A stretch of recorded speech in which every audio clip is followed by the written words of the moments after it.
Wenn man heute an Wikinger denkt, taucht sofort ein Bild vor unserem inneren Auge auf.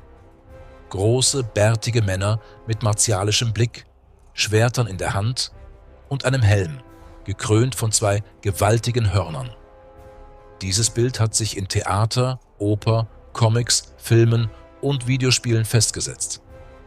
Doch die entscheidende Frage lautet: Stimmt das überhaupt? Die Wahrheit ist überraschend und für viele vielleicht enttäuschend. Die Wikinger trugen keine Hörnerhelme. Aber warum hält sich dieses Bild so hartnäckig? Woher kommt es und wie konnte es sich so tief in unser kulturelles Gedächtnis eingraben? Dieses Video nimmt dich mit auf eine spannende Reise. Wir erklären, wie echte Wikingerhelme tatsächlich aussahen. Wir zeigen, welche archäologischen Funde die Forschung kennt. Wir verfolgen die Entstehung des Hornhelm-Mythos im 19. Jahrhundert. Und wir fragen, warum dieser Mythos bis heute so mächtig ist, dass er sogar unsere Popkultur bestimmt. Hätten die Wikinger wirklich Hörner auf dem Helm getragen, wäre es im Nahkampf wohl das Letzte gewesen, was sie sich gewünscht hätten. Sperrig, unpraktisch und lebensgefährlich. Und genau darin liegt die Faszination dieses Themas. Ein Mythos, der nichts mit historischer Realität zu tun hat, wurde zum vielleicht bekanntesten Symbol der Wikingerzeit. Um die Wurzeln des Mythos zu verstehen, müssen wir zwei Dinge voneinander trennen. Die wirkliche Wikingerzeit, circa 793 to 1066 n. Christus, und die Erfindungen des 19. Jahrhunderts. Die echte Wikingerzeit. Archäologische Funde zeigen eindeutig, dass Wikingerhelme funktional und schlicht waren. Der berühmteste Fund: der Geirmundbuhelm aus Norwegen, 10. Jahrhundert. Er besteht aus Eisen mit einer runden Kuppel, einem Nasenschutz und ohne jede Spur von Hörnern. Andere Funde von Helmfragmenten belegen ähnliche Bauweisen. Rund, robust, praktisch, keine Hörner. Helme waren ohnehin selten. Viele Krieger trugen nur Schilde und Lederhauben.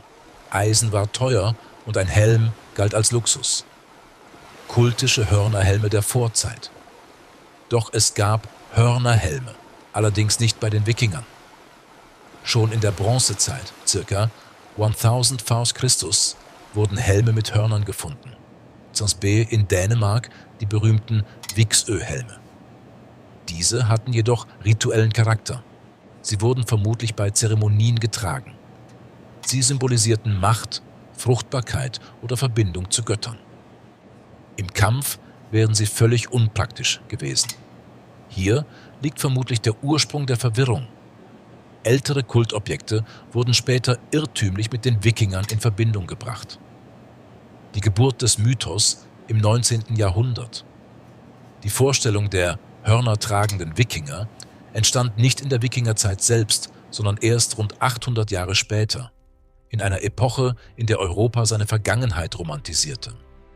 Besonders die Wagnersche Oper Der Ring des Nibelungen 1876 machte Hörnerhelme berühmt. Die Kostümbildner versahen ihre Wikingerfiguren mit imposanten Hörnern, um sie furchterregender wirken zu lassen. Künstler wie Gustav Malmström oder Karl Emil Döbler prägten in Gemälden und Illustrationen das Bild der Wikinger mit Hörnern.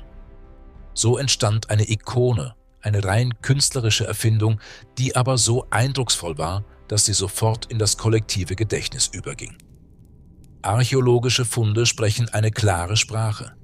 Wikingerhelme waren funktional, schlicht und frei von jeglichem Schmuck wie Hörnern.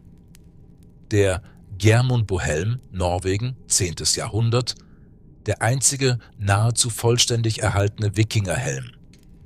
Er besteht aus 4 Eisenplatten, die zu einer runden Kuppel vernietet wurden. Vorn befindet sich ein Nasenschutz, zusätzlich eine Art Brille oder Maske, die das Gesicht schützte. Hörner, Fehlanzeige. Helmfragmente aus Gottland, Schweden. Mehrere Fundstücke deuten auf ähnliche Bauweisen hin. Runde Form, stabiler Eisenrahmen, teilweise mit Verstärkungsbändern. Seltenheit von Helmen. Helme waren teuer. Viele einfache Krieger kämpften lediglich mit Lederkappen oder sogar ohne Kopfschutz. Ein Helm war ein Symbol für Status und Reichtum. Damit zeigt sich, der Wikingerhelm war ein Gebrauchsgegenstand, entworfen für den Nahkampf, nicht für Theater. Aus rein praktischer Sicht hätten Hörnerhelme auf dem Schlachtfeld katastrophale Folgen gehabt. Unpraktisch: Hörner hätten sich im Nahkampf verfangen, sei es in Schilden, Ästen oder in den Waffen des Gegners. Schwer: Hörner aus Metall oder Holz hätten zusätzliches Gewicht bedeutet, das den Träger behinderte. Gefährlich: Ein Schlag gegen das Horn hätte den Helm verrutschen oder den Kopf des Trägers verletzen können. Kurz gesagt, Hörnerhelme wären lebensgefährlich gewesen und genau das Letzte, was ein pragmatischer Wikinger gebraucht hätte. Der Hörnerhelm wurde im 19. Jahrhundert zur künstlerischen Erfindung. Romantischer Nationalismus. In Skandinavien und Deutschland suchte man nach heroischen Symbolen der Vergangenheit. Künstler stellten Wikinger in Gemälden mit Hörnerhelmen dar, um sie noch wilder erscheinen zu lassen. Wagners Opern 1876. Der Kostümbildner Karl Emil Döpler entwarf für Der Ring des Nibelungen Helme mit imposanten Hörnern. Millionen Besucher sahen diese Darstellung und nahmen sie als historisch an.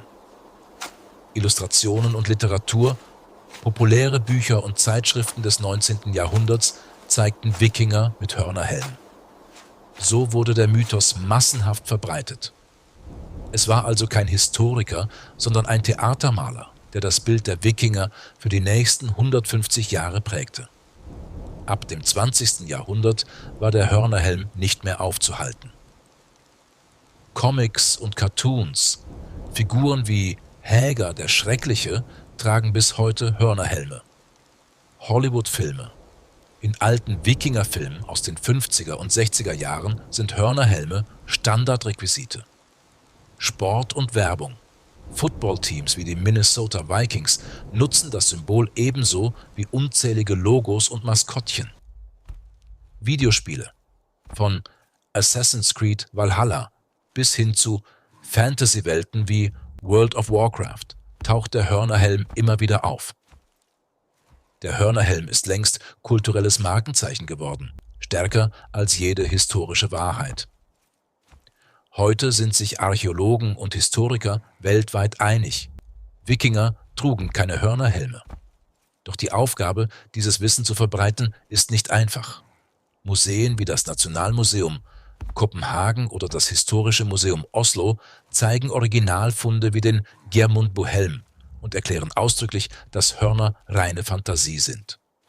Ausstellungen arbeiten oft mit interaktiven Elementen. Besucher dürfen echte Wikingerhelme aufsetzen und selbst erleben, wie praktisch sie im Vergleich zu den klobigen Fantasiehelmen sind. Schulbücher haben in den letzten Jahrzehnten begonnen, den Mythos richtigzustellen. Während in älteren Lehrwerken noch Bilder von Hörnerhelmen auftauchten, bemühen sich moderne Publikationen um historische Genauigkeit. Trotz aller Bemühungen lebt der Mythos weiter.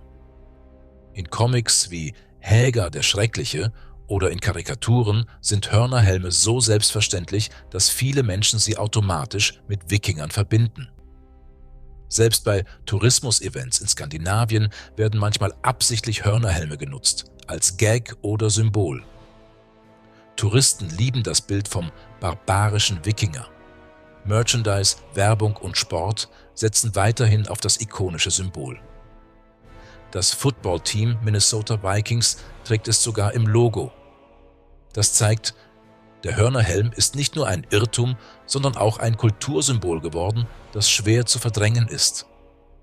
Viele Historiker sehen in diesem Mythos aber auch eine Chance. Er ist ein perfektes Beispiel dafür, wie Geschichte und Popkultur ineinander greifen und wie leicht falsche Bilder entstehen können. Lehrer nutzen den Hörnerhelm gern als Einstieg in den Geschichtsunterricht. Was glaubt ihr, sahen Wikingerhelme wirklich so aus? Wissenschaftskommunikatoren erklären an diesem Beispiel, wie kritisch wir mit Quellen und Darstellungen umgehen müssen. Populärwissenschaftliche Bücher und YouTube-Kanäle nutzen den Mythos, um Interesse an echter Archäologie zu wecken. So wird der Hörnerhelm, obwohl historisch falsch, zu einem Werkzeug für Bildung und Aufklärung. Die meisten Historiker sind überzeugt, das Bild vom Wikinger mit Hörnerhelm wird uns noch lange begleiten. Es ist zu stark in unserer kollektiven Vorstellung verankert. Für viele Menschen ist es ein visueller Shortcut. Man erkennt sofort, das ist ein Wikinger. Filme, Comics und Spiele reproduzieren den Mythos immer wieder, weil er dramatisch und auffällig wirkt. Auch wenn wissenschaftliche Aufklärung stetig voranschreitet, ist es unwahrscheinlich, dass der Hörnerhelm komplett verschwindet. Archäologie und Geschichtsdidaktik haben die Aufgabe, weiterhin zwischen Fiktion und Realität zu unterscheiden. Museen werden noch stärker interaktive Methoden nutzen, um zu zeigen, wie echte Helme aussahen. Virtuelle Rekonstruktionen und 3D-Modelle ermöglichen es, die Fundstücke für ein breites Publikum lebendig werden zu lassen. Digitale Plattformen wie YouTube oder Podcasts bieten Chancen, Millionen Menschen über den Irrtum aufzuklären. Damit kann der Mythos zwar nicht ausgerottet, aber zumindest korrigiert und relativiert werden. Der Archäologe Jan Bill, Universität Oslo, sagt: Der Hörnerhelm ist kein archäologisches Faktum, sondern ein kulturelles Missverständnis. Aber gerade deshalb ist er ein spannendes Beispiel für die Macht von Bildern. Die Historikerin Charlotte Hedenstierna Jonsson, Schweden, betont: Wir müssen lernen, Mythen nicht nur zu widerlegen, sondern auch zu verstehen, warum sie entstehen. Kulturwissenschaftler sehen im Hörnerhelm ein Symbol, das weniger über die Wikinger aussagt, sondern mehr über die Zeit, in der der Mythos erfunden wurde. Das 19. Jahrhundert mit seiner Sehnsucht nach Heroismus. Der Hörnerhelm wird wahrscheinlich nie ganz verschwinden. Er ist zu sehr Teil der globalen Popkultur. Aber er wird zunehmend als das gesehen werden, was er ist. Ein Symbol, keine historische Wahrheit. Vielleicht wird er in Zukunft vor allem als humoristisches Zeichen genutzt, während die echte Geschichte der Wikingerhelme durch Forschung und Medien bekannter wird. Wenn wir heute an Wikinger denken, sehen wir oft wilde Männer mit Hörnerhelmen vor uns. Doch wie wir in dieser Dokumentation gezeigt haben, ist dieses Bild reine Fantasie. Archäologische Funde wie der Gjermundbu-Helm beweisen, dass echte Wikingerhelme schlicht, funktional und ohne Hörner waren. Hörnerhelme existierten aber in der Bronzezeit und vermutlich nur in rituellem Kontext, nicht im Kampf. Der berühmte Mythos entstand erst im 19. Jahrhundert. Durch Romantik, Kunst und die Kostüme von Richard Wagners Opern. In der Popkultur lebt das Bild bis heute fort. In Comics, Hollywood-Filmen, Sportlogos und Videospielen. Der Hörnerhelm ist damit weniger ein Stück Geschichte, als vielmehr ein Symbol für die Macht von Bildern und Mythen. Er zeigt uns, wie leicht eine Erfindung die historische Wahrheit überstrahlen kann und wie wichtig es ist, kritisch zu hinterfragen, was wir zu wissen glauben. Die eigentliche Wahrheit ist viel spannender. Wikinger waren pragmatische Seefahrer und Krieger, die ihre Ausrüstung nach Effizienz auswählten, nicht nach Show. Ihr Helm war nicht theatralisch, sondern lebensrettend. Vielleicht sollten wir uns genau daran erinnern, wenn wir das nächste Mal ein Wikinger-Maskottchen mit Hörnern sehen. Nicht die Fantasie, sondern die Realität macht die Wikinger zu dem, was sie waren, eines der faszinierendsten Völker des Mittelalters.